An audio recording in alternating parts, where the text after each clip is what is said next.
Mapapansin niyo po sa gabi, nakabaan ng simbolo pagkaganan kay Dan. Puro kapataan ang nakatambay, ating gabi.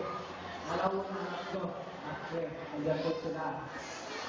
Bilang magulang po, alam ko po na maestro na pabusihan niyo mga anak.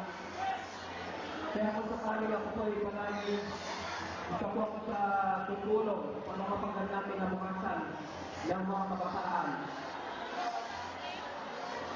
Magkatayo mga tututok po tayo sa mga training center.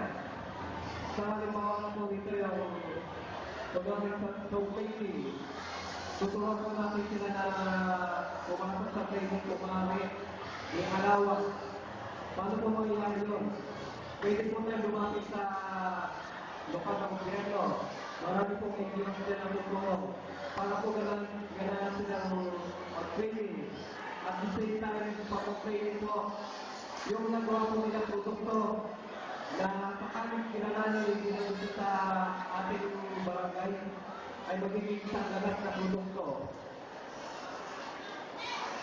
At ganoon din po sa mga kabataan, gusto ko po sana magkaroon ng QR para sa ating gabi po ay hindi natin sila nakikitang nagkala.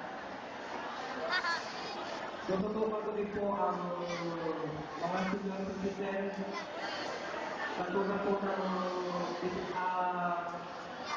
po ng pag-ehersisyo para sa mga senior citizen, taibo, para sa ganun po mapanatili natin malakas at malusog ang kanilang katawan.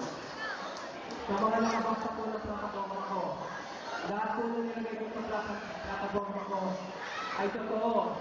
Hindi mga gawin. Lahat po posibleng gawin. Kaya sa darating ko na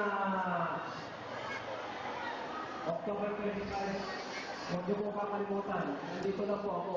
Handa ko po ibigay ang anak ka ba ito, kaliwang kamay, utusok manunua para sa inyo. Iaan ko para sa inyo, pati. Salamat po.